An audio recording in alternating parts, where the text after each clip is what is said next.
Jar જમીન અને જોરું એ છે કજિયાના છોરું. કહેવત ખોટી નથી. પત્ની સાથે આડા સંબંધોમાં પ્રેમીએ પતિની નિર્મમ હત્યા કરી ત્યારે શું હતી આ સમગ્ર ઘટના? જોઈએ આ સ્પેશિયલ રિપોર્ટમાં. અમરેલી જિલ્લાના ખાંભા તાલુકાના માલકનેસ ગામે 30 વર્ષીય યુવકની 3 શખ્સોએ ગળા પર છરીનો જોરદાર ઘા ઝીંકી હત્યા કરી નાખી હતી. મૃતક મેહુલ પુંજાભાઈ સોલંકી નામના યુવકની પત્ની સાથે આડા સંબંધો રાખનારા પ્રેમીએ ખૂની ખેલ ખેલાયો હતો.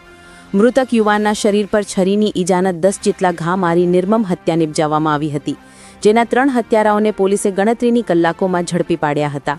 અને આ ખાંભા પોલીસ મથકમાં જોવા મળતા આ 3 શખ્સો છે હત્યારાઓ. નવા માલકનેસના મેહુલ પુંજાભાઈ સોલંકીના હત્યારા અલ્પેશ બારૈયા, હિતેશ સોલંકી અને ગોપાલ બારૈયા. પોલીસ ગિરફ્તમાં ઉભેલા આ 3 શખ્સોએ મેહુલ સોલંકીની નિર્મમ હત્યા કરી હતી, જેમાં મૃતક મેહુલ સોલંકીની પત્ની જોડે અલ્પેશ બારૈયાને પ્રેમ સંબંધ હોય. આ પ્રેમ સંબંધની જાણ મેહુલને થતાં મેહુલ સોલંકીએ અલ્પેશ બારૈયાને માથાકૂટ થયેલ હતી. બાદ પોતાના ઘર નજીક અવેડા પાસે બેઠો હતો ત્યારે અલ્પેશ બારૈયા નીકળતા તેમણે ઠપકો આપ્યો, જેમનું મનદુખ રાખીને અલ્પેશ બારૈયા તેના 2 મિત્રો ગોપાલ અને હિતેશને બોલાવીને પ્રથમ ગળાના ભાગે છરીનો 1 ઘા માર્યો.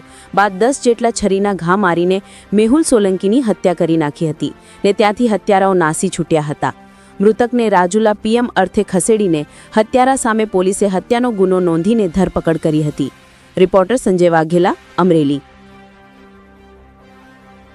ખાંભા પોલીસ સ્ટેશનના નવા માલકનેસ ગામમાં એક મર્ડરની ઘટના બનેલી હતી, જેમાં મરણ જનાર મેહુલ પુંજાભાઈ સોલંકીને તેમના જ ગામના અલ્પેશ હિંમતભાઈ બારૈયા, હિતેશ રાઘવભાઈ સોલંકી અને ગોપાલ ઉર્ફે ગોધડ રમેશભાઈ બારૈયાઓએ એમનું મર્ડર કરેલું હતું. આજે 3 આરોપીઓ છે એમની ખાંભા પોલીસ સ્ટેશનના હિરાસતમાં છે અને તેમની કાયદેસર અટકાયત કરવામાં આવેલી છે અને પોલીસે આગળ કાર્યવાહી હાથ ધરી છે.